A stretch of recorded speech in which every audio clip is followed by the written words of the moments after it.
നമ്മളെല്ലാവരും കാത്തിരുന്നത് പോലെ തന്നെ ഫെബ്രുവരിയിൽ പുതിയ ഫിഫ റാങ്കിംഗ് ഫിഫ പ്രസിദ്ധീകരിച്ചിട്ടുണ്ട്. ആദ്യ സ്ഥാനങ്ങളിൽ മാറ്റങ്ങളൊന്നുമില്ലെങ്കിലും വളരെ വലിയ തിരിച്ചടിയാണ് നമുക്ക് സമ്മാനിച്ചിരിക്കുന്നത്. ലോക ചാമ്പ്യന്മാരായ അർജന്റീന തന്നെയാണ് നിലവിൽ പട്ടികയിൽ 1-ാം സ്ഥാനത്ത്. പട്ടികയിലെ ആദ്യ 10 സ്ഥാനങ്ങൾക്ക് യാതൊരു മാറ്റവുമില്ല. അർജന്റീന 1-ാം സ്ഥാനത്താണ്.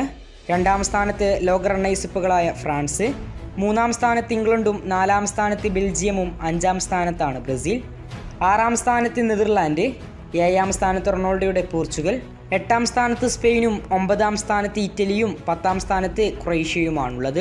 ആദ്യ 30 സ്ഥാനങ്ങളിലാണ് Uruguay, Japan, America, Colombia, Mexico, Germany, Sweden എന്നടങ്ങിയ ടീമുകൾ. ഏഷ്യൻ രാജ്യങ്ങളായ ജപ്പാനും ഓസ്ട്രിയയും ഇറാനും സൗത്ത് കൊറിയയും എല്ലാം ആദ്യ 30-ൽ ഇടം പിടിച്ചിട്ടുണ്ട്. എന്നാൽ ഏറെ നിരാശാജനകമായ വാർത്ത നമ്മുടെ സ്വന്തം രാജ്യമായ ഇന്ത്യയുടെ സ്ഥാനം തന്നെയാണ്. 102-ാം സ്ഥാനത്തുണ്ടായിരുന്ന ഇന്ത്യ നിലവിൽ 15 സ്ഥാനങ്ങൾ കുപ്പുകുത്തി 117-ാം സ്ഥാനത്തേക്ക് എത്തിയിരിക്കുകയാണ്. നമുക്കറിയാം, ഏഷ്യൻ കപ്പിലെ വളരെ മോശകരമായ പ്രകടനം തന്നെയാണ് ഇന്ത്യക്ക് തിരിച്ചടിയായത്. വമ്പന്മാരായ ഓസ്ട്രേലിയക്കെതിരെ മാത്രമാണ് മോശമല്ല എന്ന രീതിയിലുള്ള കളി പുറത്തെടുത്തത്. ബാക്കിയുള്ള മത്സരമെല്ലാം അതിദയനീയമായിരുന്നു ഇന്ത്യ.